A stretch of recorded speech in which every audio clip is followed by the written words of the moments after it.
Hi, welcome to Milo Talks. I'm Milo, traveling, living, working full-time with my dog Willie Nelson and my Class B van, talking to strangers along the way and just hoping that somewhere in all of this, we all will feel a little bit more connected to each other. Ann Madden was one of the first people I met when I moved to a small town in southern Mississippi on the Gulf Coast. Seemingly constantly busy, she always had a way of seeming genuinely happy to see me when I was in town. She and her business partner, Sandy Maggio, have one of the finest and tiniest galleries I've ever seen. And so when I asked if she could share some missed opportunities, again, I was most impressed by all the opportunities that have come her way that she has said yes to. Maybe I should have called these episodes Risk Takers or Saying Yes. So yes, this is my conversation with Ann Madden. You are a professional photographer, and you have been a creative professional photographer for how long? I don't know. I really kind of wasn't. I've kind of always been photographing things, but I haven't really. I didn't start doing it for hire until a friend of mine kind of pushed me into it, and I think that was maybe 2010. Okay. All right. So for 10 years. And when did you open up your gallery studio space? Sandy and I opened it in 2015. It's now more than photography, isn't it? Like what you're doing now? It's... Oh, me personally or the gallery? Yeah, well, me personally. No, you personally. Well, yeah, the gallery was sort of like a way for us to showcase both of our art. So Sandy is a silversmith and I'm a photographer, and that's why it's called Smith and Lens. So we always have our work available there, and then we showcase a different artist or a group of artists every month. And but yeah, I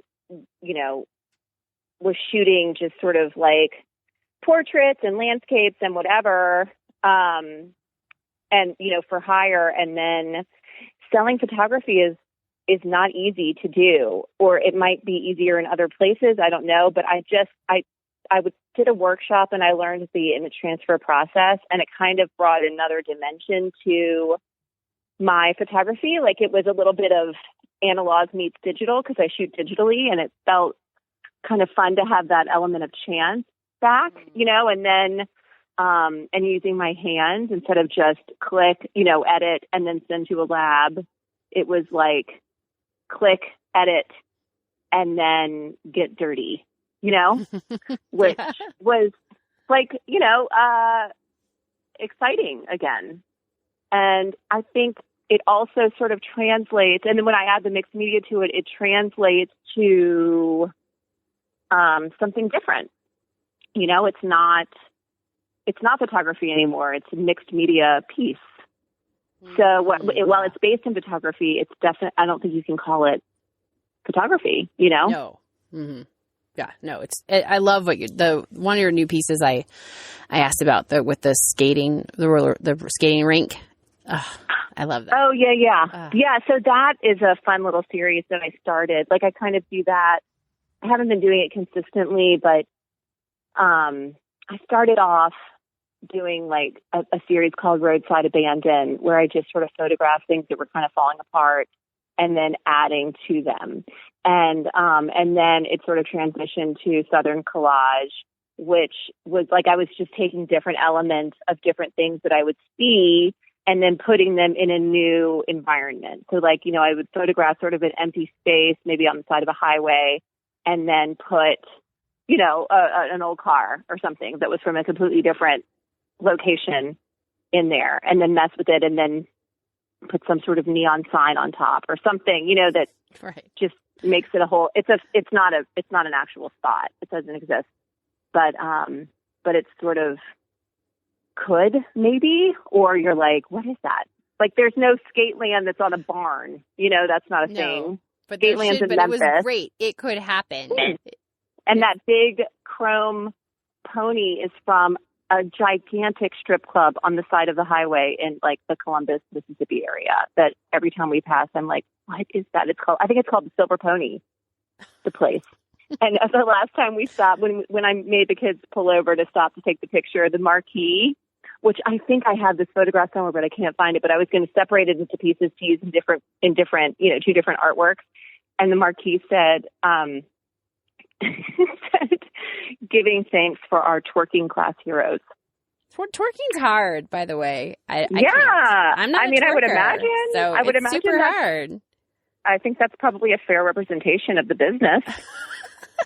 Twerking class heroes. Okay, let's get to the point. Let's dive in. Enough about you. Let's talk about you. Okay. I mean, when I had posted Missed Opportunities and said, "Hey, anyone got one of these they want to share?" Guess how many people reached out? You're not going to believe it. None. No people. None people. Now, I had people go, "Ooh, this is going to be great," right? I even had someone say, "Oh, I saw your post. It's going to be great. Did you get people? Did you get a lot of people?" I'm like, "No, I got nobody." And it was because I was obsessing over my missed opportunity. And I'm thinking, surely everyone else has the same obsession. Sadly, apparently no. So I've had to reform the thought a bit. So in your creative world, are there opportunities that you can look back and go, that you took later, that you wish you had taken sooner, or anything like that that's happened to you? I have had opportunities, like opening the gallery has absolutely afforded opportunities that I don't think I would otherwise have. And it has, led me to meet more artists, and with them, you're always, being exposed to other people's work and their process, and then becoming friends with them. It can't help but sort of influence you, it seems at times, if it's even in the realm of what you do, or even if it's not. I mean, I'll forever be grateful to Sandy for forcing me to do Smith & with her, because I was like, "This is insane. We don't have time." And she was like, "Yeah, we do. We're doing this." I was like, "Oh, so that would have been a missed opportunity, right? If I had said no to that." And then, after one of the storms, when Michelle Ali made those little creatures out of the, nutria skulls that she gathered on the beach, I think it was Hurricane Isaac, maybe. And she made these creatures, and she approached me and said, "I've made 35 of these crazy creatures," which is a complete departure from what most people know of her work, which is like generally paintings of like figures with crowns and, like big sort of serene, yeah. And she absolutely has a style. And this was a complete departure from that. It was like these sort of like mildly creepy little, like, who knows what, and then she said, "I want you to make their habitat." And I'm like, "Okay, but what? That's not really what I do." And she said, "No, I want to have a show, and I'd like you to do that." And I was like, "All right, cool," and didn't really think anything of it. And then the next phone call, she was like, "All right, I have a venue and a date." And I'm like, "What?" So her work was done, and I had to do all mine. And then I was kind of like, "What? This isn't, this is me. This is her pushing me out of my box." And it absolutely changed changed the direction of my work. Absolutely. I did the transfer process that I had recently learned at a workshop on my own, unsupervised, and realized that was doable. And, we pulled together this show called Beauty of the Beast, and it was a pop-up at the Or O'Keefe in Biloxi, and it was something that I'm still incredibly proud of. And I think she is too. And I think that opportunity was gigantic for me, and I would love another one of those. But it's scary in the moment, because you're like, I really don't want to screw up this opportunity of this, incredible place to show. And this other person's work is riding on my work too. I want to do it justice. Mm-hmm. So there's all that. But then I remember like clearing my schedule, because I work on deadlines for other people all the time. And I was like, no, I need to clear some time so that I can do this. And just really kind of, once I, ripped the Band-Aid off and just got to work, I was like, man, this feels incredible. This feels like I'm a real artist, like I'm in here creating as a priority for me, not for a client. It was just it felt luxurious, and it felt exciting, and it made me feel incredibly lucky. These were opportunities that you hesitated on, but you said yes to, and they changed so much of your current body of work. But you haven't really had opportunities that you look back and go, I should have done that. One of the things that I wish was different about myself is that I wish that I thought bigger. So I'm thinking sort of smallish, and if I'm thinking smallish, then I'm kind of not even aware. You know what I mean? Like, I'm so focused on my little bubble that I don't even know if there's an opportunity because I'm following the end of my nose, kind of, you know? I mean, I don't mean to sound that like I'm an idiot with blinders on, but I do kind of wish that I had the gumption to kind of go big. You know, but every time I've been encouraged to do something that I was afraid of, I have grown in some way. Even if I wasn't 100% in love with whatever came from it, something always does come from it. You know, even if it wasn't the immediate thing. Does that make sense? Oh, absolutely. Absolutely. It could have been another opportunity that opened a person that you met at the right place, right time because of that. It's the ripple effect of a decision that leads to so many other things. I completely understand that. I have always been someone, this is going to be shocking, but I've always been someone to just try something. I'm just going to do it. I may humiliate myself and I may fail, but I'm going to try it. But I don't think anybody who knows you would argue that. I think everybody knows that that's who you are. You're brave. It's really brave. I do try to be. However, when I miss an opportunity because I wasn't brave enough, I will beat myself up for days over the smallest thing. It started when I was in my 20s as far as like just trying things and little things. Like, remember when we had phone books? Yeah. Yeah, back in the day.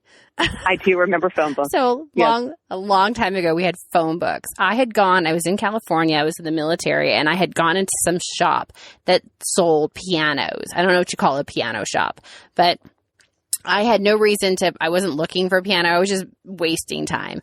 And there was this attractive young salesman in the piano shop. And I went home and got the phone book and looked the piano place up, called them and said, yes, I had been in earlier and a nice young man with longer hair had helped me. I didn't get his name. Is he available? And they said, sure. So they put him on the phone and I said, hi, I had been in earlier today and I was curious if maybe you'd like to go out with me sometime. Uh-huh. That's great. So that was right. Like I did it. I did it. And he said yes. He was in a band. I went to one of his band practices. I don't know what happened ever after that because that was years ago, but I ran into him like 20 years later. He recognized me at Club Med in Mexico. Anyway, it was crazy. But my point is, I would have missed all of that had I not gone home to the phone book and put my, ego in my back pocket and just said, I'm going to just do it. I'm going to go for it. Strange thing. Recently, I had an opportunity. I was asking for directions. The man points me in the way of a brewery. He said, well, there's a brewery down there. They have, Wi-Fi. I was looking for a good cell service. He gave me the password and I'm like, okay, thanks. And I had the opportunity to say, do you want to come with me to grab a beer? And I didn't. I didn't. And it's so funny. I kicked myself for like a week after that. Kept thinking about it going, oh, how could you do that? Like, who are you? Who are you that you would have missed that? Oh my gosh. Oh, I don't know that I hang on to stuff like that, maybe. I don't know. I mean, I do hold grudges and things, and I do, like, if somebody, like, there's absolutely feelings that I have that just have to run their course. But I don't know, like, I'm trying to think of some major missed opportunity, and I don't know if my brain is pandemic dumb or what, but I'm, like, not... Like I've kind of had the luxury of acting on things, like I've had things that I knew I had to get out of my system. So I did them. And I've been very lucky to have people have faith in me and mentor me and push me. So I think maybe I'm getting it from those places. it's nice that I am realizing how lucky that is, you know? Yeah, absolutely. I mean, had maybe, my dog had said to me, hey, let's go get a beer with that guy. Yeah. Why didn't your dog step up? I don't know, because we had only been together for a few weeks, and he's like, you don't know that guy. You don't know if he likes dogs. So it was just. Maybe you need to have a come to Jesus with Willie Nelson. Oh, we're about to have one. Yeah. As soon as he gets up from his nap. Because thankfully he slept during this. Good. Otherwise, this would have been very hard to do. Yeah. He takes a lot of my time. I just think it's honestly, I'm amazed of your ability to say yes, even when a part of you's like, oh my gosh, this is not going to be what I want to do. But you do it, and then you are rewarded because of it. And but the risks that I'm taking are not gigantic, and they're not life or death. You know what I mean? Like, it's not major stuff. So it's personal stuff, but it's not like, in the grand scheme, they're, small risks that I'm taking, not major ones. Small is better than none. Sure. Yeah. Yeah. A risk. So I had mentioned, this is my last point, I had mentioned a movie that was also on my mind when all this was happening called Sliding Doors. Are you familiar with it? I did see it, but it was a really long time ago. I mean, I think I remember the premise was like just what can happen in the blink of an eye, like the difference of the one little, like the person who doesn't get on the subway, right? Like, and how the whole life is different. Their whole life is different. But the end was, she ends up in the exact same point. She got there. Okay. She got there. So regardless of the risks or the chances or the timing, she still got to where she was supposed to be. Okay. So my question is, if you walk through life knowing that no matter what decisions you made, the small little things that we do, you would always get to the end result, would that be a good thing to have faith in knowing, or do you think you need the risk that keeps you going, the uncertainty? Is that better? Well, I think there's absolutely excitement in the uncertainty. Yeah. Because if you know that the risk isn't even real, then it's not a risk. I mean, if you're just going to end up in the same place anyway, then where is the risk? Well, part of it's the journey, right? You could get there the hard way or the easy way. So if you're in a car, do you go over the mountains or you take the valley?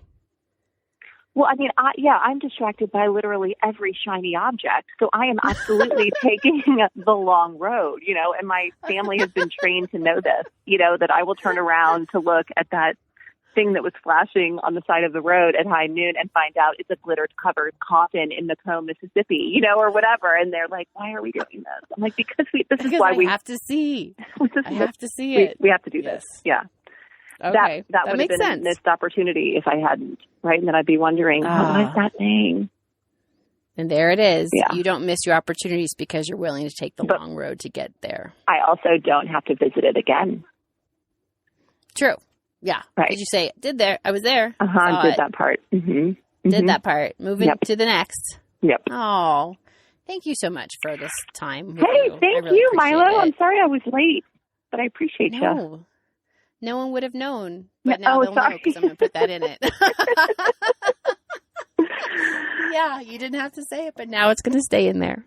Well, I can't wait to see you again. Keeping it really real. Soon. And I appreciate you for that. All yes. right, take care of yourself. Come home soon. See you soon. I will. Okay. All right. Bye-bye. Take care. Bye. I love that she called me brave. Funny thing, I may seem brave, but I go forward more with fear than bravado or bravery. But I'm more afraid of missing something, so when the fear of missing something is greater than the fear of actually doing the thing, then I go. But I don't think it all happens without a great deal of self-talk and support from friends and family. Not to say I always listen to my friends and family, but I do use them as a sounding board so I can tell myself, don't miss this opportunity. I'll leave this topic open. If you have an unmissed or a missed opportunity you would like to share, feel free to email me at milotalkstostrangers@gmail.com. And as always, thank you so much for listening. Please join me for my next podcast on signs. Is the universe talking to you? This has been Milo Talks. You can find me on social medias at Next Exit Milo. Follow me there on Instagram and Facebook.